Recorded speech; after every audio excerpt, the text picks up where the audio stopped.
حدیث میں ہے کہ چند باتیں ایسی ہیں ان سے اللہ کو ہنسی آتی ہے جیسی ہنسی اس کی شان کے مناسب ہے۔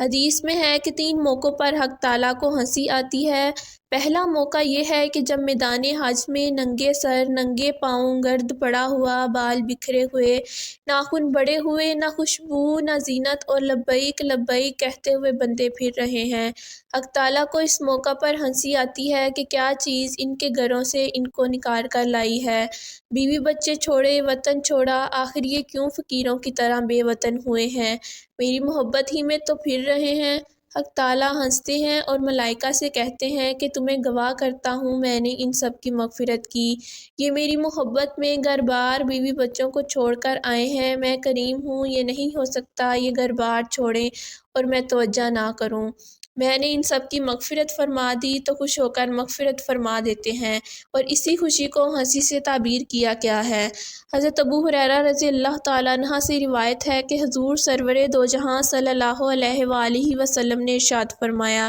جس نے حج کیا پس نہ فحش کلام نہ کوئی گناہ کیا، تو جب وہ واپس گھر کو آئے گا تو وہ اس دن کی طرح ہوگا جس دن اس کی ماں نے اس کو جنا۔ دوسرا موقع یہ ہے کہ جب مکبر تکبیر کہے اور لوگ دوڑ دوڑ کر آ رہے ہیں کہ صف اولیٰ میں جگہ ملے، ہر ایک کہتا ہے مجھے ملے، گویا ایک قسم کا جھگڑا ہے اور آگے پیچھے کی دوڑ ہے۔ حق تعالیٰ کو ہنسی آتی ہے کہ یہ جو اپنا گھر بار چھوڑ کر میرے گھر آئے ہیں ان میں سے ہر ایک کی آگے بڑھنے کی کوشش ہے،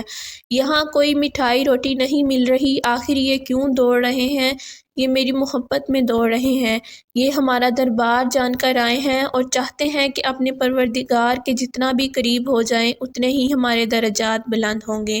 اور اسی خوشی کو اللہ تعالیٰ کی ہنسی سے تعبیر کیا گیا ہے۔ تیسرا موقع یہ ہے کہ جب خاوند اور بیوی پڑے پڑے سو رہے ہیں، اچانک خاوند کی آنکھ کھلی اور جی چاہا کہ تہجد پڑھوں، اس نے بیوی کے منہ پر چھینٹا مارا، وہ ہڑبڑا کر اٹھی، اس نے کہا کیا مصیبت آئی ہے، خاوند نے کہا 2 رکعت نفل نماز پڑھ لے، تہجد کا وقت ہے۔ حق تعالیٰ کو ہنسی آتی ہے کہ یہ اس کی محبوبہ ہے، اس کے پاس لیٹی ہے، آرام سے میٹھی نیند سو رہی تھی، ایک دم گھبرا کے اٹھی کہ بارش تو نہیں آ گئی، خاوند نے کہا بارش تو نہیں مگر 2 رکعت نفل پڑھ لے، تو آگے سے کہتی ہے میں شکریہ ادا کرتی ہوں کہ مجھے 2 رکعت پڑھنے کی توفیق ہو گئی، اس نے بھی کھڑے ہو کر 2 رکعتیں پڑھیں، یا بیوی نے خاوند کے منہ پر چھینٹا مار دیا اور وہ ہڑبڑا کے اٹھا، تو یہ موقع بھی حق تعالیٰ کی ہنسی کا ہوتا ہے، کیونکہ یہ تینوں چیزیں درجات کی بلندی کا باعث ہیں اور اللہ تعالیٰ کی انتہائی رضا کا وقت ہے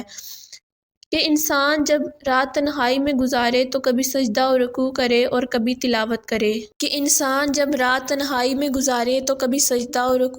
اور کبھی تلاوت کرے، اس پر حق تعالیٰ کو ہنسی آتی ہے کہ کوئی دیکھنے والا نہیں، کسی کو یوں نہیں کہہ سکتے دیکھو میں بڑا عابد ہوں، بڑا زاہد ہوں، کسی کو دکھلانے کے لیے نہیں اٹھا، یہ صرف مجھے دکھلانے اور میری رضا کے لیے اٹھا ہے، میں کریم ہوں، بخشتا ہوں اور مغفرت کرتا ہوں۔ اب گویا 3 باتیں ہوئیں، گھر سے نکلو تو تواضع کی چال چلو، کال ہو تو سلامتی کا کلمہ ہو،